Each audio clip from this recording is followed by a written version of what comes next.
Oya, ni aje Mwanafiki Taa. Sasa leo bwana tupo hapa kwenye Maweni Day, uwanja wa Haliahewa. Sasa nataka tufanye challenge na watumishi. Hawa si ndio watu wanaojua afya.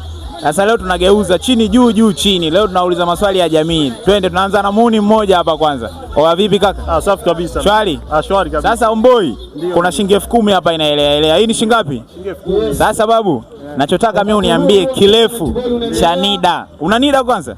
NIDA nayo. Unayo? Kirefu cha NIDA ni nini? Sekunde 30. Sibi kwanza. Kabla hizo sekunde 30. Yeah. Kwanza tukisema NIDA, hiyo ni namba ya taifa. Kwa hiyo nikisema NIDA kwenye kirefu chake ni kusema NIDA ni national ID. Ile shuhudia ulimwengu unaendaje?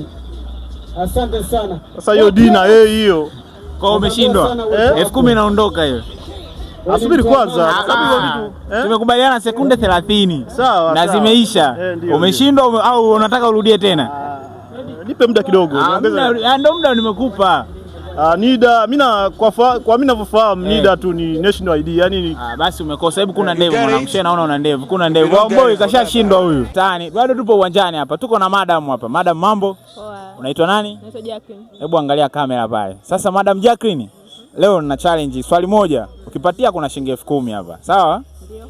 Hivi unakijua kirefu? Una NIDA kwanza? Nacho. Hebu nitajie kirefu cha NIDA kwa sekunde 30 tu. Kirefu cha NIDA Ni national identity. National identity. Get ready, get ready, get ready, get ready, get ready, get ready, get ready. I want you to jump. Get ready, get ready. Tatu ameshindwa. Kwa madam umeiacha 10,000. Umeshindwa.